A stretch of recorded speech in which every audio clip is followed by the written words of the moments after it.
Hi అండి, welcome back to my channel. అందరూ ఎలా ఉన్నారు? బాగున్నారా? ఈరోజు ఒక స్పెషల్ రెసిపీతో వచ్చేసామండి. ఈరోజు వచ్చేసి మటన్ గీ రోస్ట్ చేశాను. అది ఎలా చేశాను ఏంటి అనేది చూసేయండి మీరు కూడా. ఇప్పుడు మటన్ని పసుపు, ఉప్పు, నూనె వేసుకొని వేయించి పెట్టాను. అది వచ్చేసి ఇప్పుడు కుక్కర్లో వేసుకున్నాము.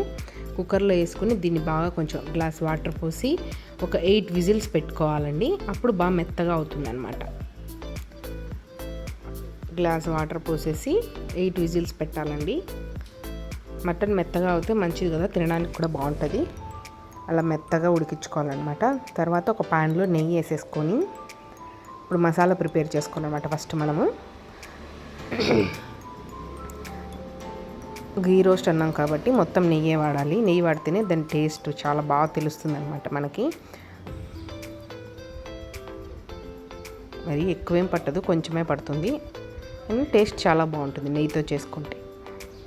ఇప్పుడు ఇందులో మసాలా వస్తువులన్నీ వేసేసుకుందాము. బిర్యానీ ఆకు, అనాస పువ్వు, చెక్క, అది వచ్చేసి స్టార్ పువ్వు, మరాఠీ మొగ్గ, కొంచెం లవంగాలు, కొంచెం అంతా యాలకులు, ఇవన్నీ వేసి ఇందులో జీలకర్ర అరుగుతుంది కదా మంచిగా. తర్వాత ఎండుమిర్చి, మీకు ఎంత కారం కావాలంటే అంత వేసుకోవచ్చు.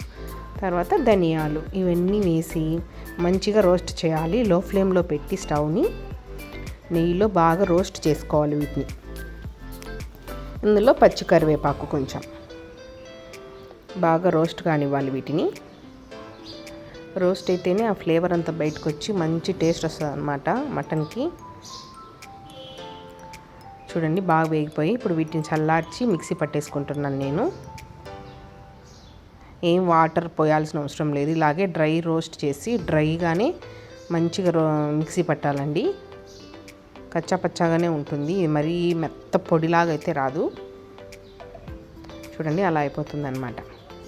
ఇప్పుడు మటన్ చూద్దాం. మటన్ చూడండి మంచిగా ఉడికిపోయింది. అట్లా తుంచితే తునిగిపోతుంది అనమాట, అలా అవ్వాలి.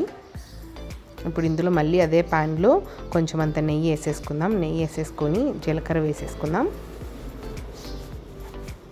ఇందులో కరివేపాకు, ఒక ఎర్రగడ్డ అండి, ఒక పెద్ద ఎర్రగడ్డ తీసుకున్నాను నేను. అది చిన్న చిన్న ముక్కలుగా కట్ చేసుకున్నాను. అది కొంచెం బ్రౌన్ అయ్యే వరకు వేయించుకోవాలి. తర్వాత అల్లం వెల్లుల్లి పేస్ట్ కూడా వేయించుకోవాలి. అది కూడా పచ్చివాసన పోయే వరకు వేయించుకోవాలన్నమాట. తర్వాత ఇందులో ఉడికిచ్చిన మటన్ని వేసుకొని లో ఫ్లేమ్లో పెట్టి రోస్ట్ చేసుకోవాలి. రోస్ట్ అంటే మీకు తెలుసు కదా, కొంచెం రెడ్గా అవ్వాలి మటన్ వేయించేటప్పుడే. ఇది లో ఫ్లేమ్లో పెట్టుకొని చేసుకోవాలి, కొంచెం ఓపిక అవసరం. ఇందులోనే మనం ఇందాక మిక్సీ వేసి పెట్టుకున్నాం కదా మసాలా, నెయ్యిలో వేయించి అదంతా వేసేసుకోండి. ఇందులో కొంచెం మిరియాల పొడి కూడా వేసుకోండి, ఆ క్లిప్పింగ్ మిస్ అయింది నాకు. కొంచెం ఉప్పు, పసుపు వేసేసుకొని మళ్ళీ బాగా ఫ్రై చేయండి. చూడండి ఎంత మంచిగా కలర్ వచ్చిందో. తర్వాత ఇందులో కొంచెం అంత మటన్ మసాలా,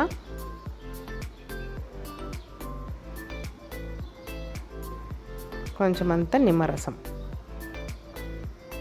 ఇది కూడా వేసేసి మళ్ళీ రోస్ట్ చేయండి.